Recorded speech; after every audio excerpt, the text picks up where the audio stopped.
everyone, welcome back to my YouTube channel. My name's Amy from Tuition Up and I teach live online lessons and courses.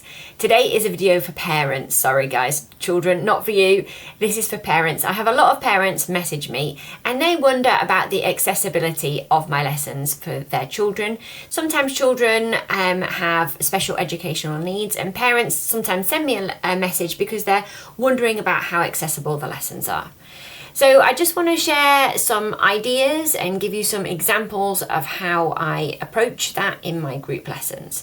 So the first thing, if a parent comes to me and they say that their children has a specific special educational need, often the parent wants to share with me all about that. So that's great. It's really useful for me because I can hear from the parent, and obviously you guys know your children best.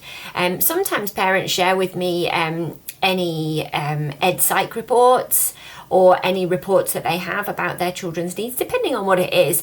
And I've taught, I'm not going to list off like a massive list of conditions or anything, but I have taught children from a huge range, so from like Down syndrome to children with visual impairment and all kinds of different kinds of learning preferences, learning styles, ASD, this kind of thing. I've taught loads of children from all different kinds of things. So don't worry about contacting me to ask, because I do have experience of it. I have experience in schools, but actually I have more experience as being an online teacher. So I've learned a lot more about special educational needs through courses and from meeting children and working with them.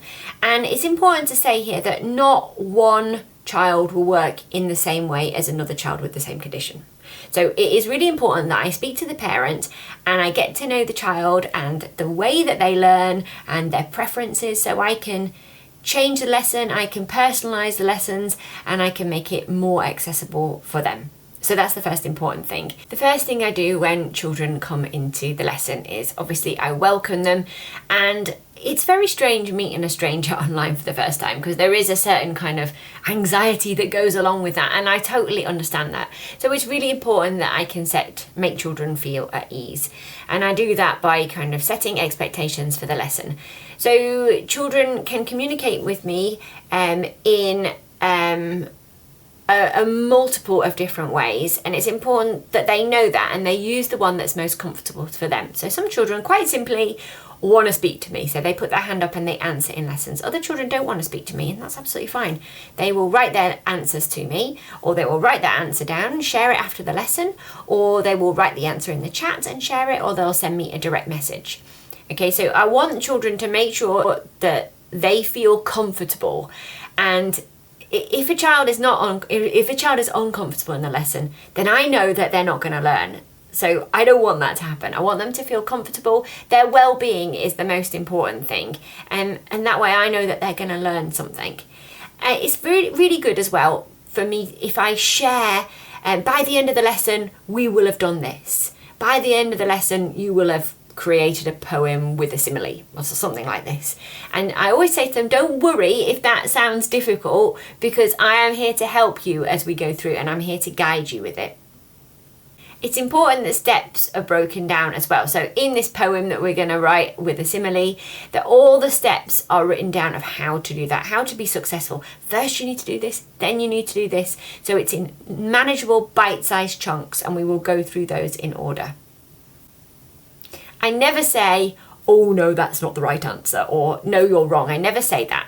It's the most off-putting thing if a teacher is to say that to a child. So if a child gets a question wrong, for example, I don't say, ooh, that's not right. I say, like, thank you, that's great, thank you for your contribution. And I encourage other children to maybe help them or give another input. So it's important to be encouraging and not make a child feel that they have failed. That's just not right, and that's not what I'm here for at all. With the special software that I use when I'm teaching, I really like it because I can change the background to be any colour. And I have lots of parents say to me, oh, he needs to learn with a green background, or he needs to have a yellow background. And lots of children with dyslexia have covers and different coloured backgrounds or different coloured books that they work with to help their learning. And I find myself, I don't like to look at a white screen, so I find quite naturally just change the background anyway. But if parents have come to me before and they've said, oh, you know, my child has a visual impairment or whatever it is, or dyslexia, they need to learn with this coloured background, then I make sure that it looks like that in lessons.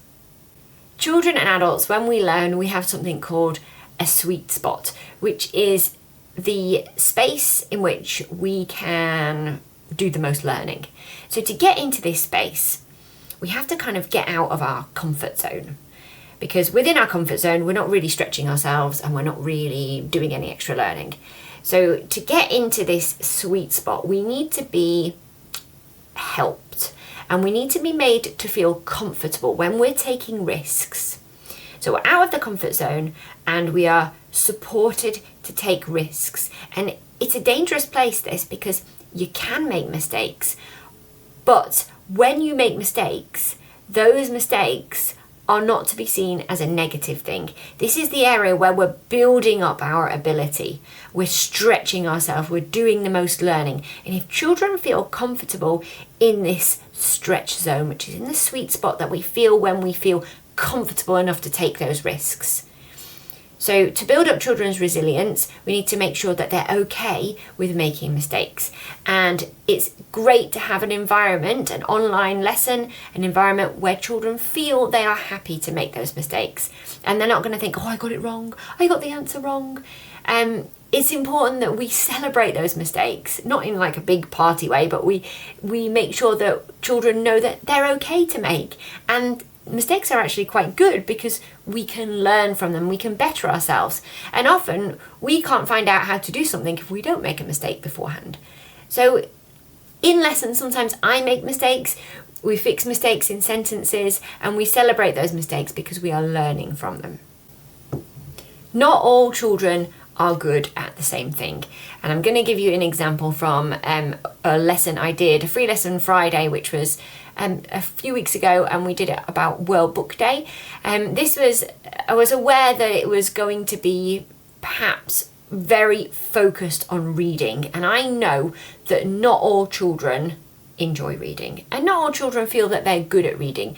And thinking about it as World Book Day, I felt there might be a lot of pressure on children. Especially, would you want to come to a lesson where you think you're not going to be very good at it? So for the opener, I wanted to reassure children that it wasn't just all about reading, and life isn't all about reading. There are lots of different ways that we can be clever and we can be smart. So I wanted to share different ways of being smart, and I'm going to show you on the screen now. So from these topics, children had to choose what kind of smart they were. So for example, if I was doing it for me, then I'm not really a reader. Now my husband's a reader, my eldest child is a reader. So for this one, I would choose sport smart, because I'm pretty active and I'm pretty good at sport. The children could choose whichever ones they wanted, more than one if they want, but I wanted to use this to highlight, I know that you are all smart in your own way. It's not just about reading, and today's lesson is not just about reading. You all have your qualities and your expertise. Well, thank you very much for watching this video. If you do want to join a lesson, I'm going to put a link in the description below of how you can join my free lessons. Hopefully it's given you a little bit of an idea and made you feel hopefully a bit more comfortable putting your children into group lessons. Any further questions, please do let me know. You can pop them in the comments and I'll have a go of replying to you. Thanks, and I'll see you soon. Bye everyone.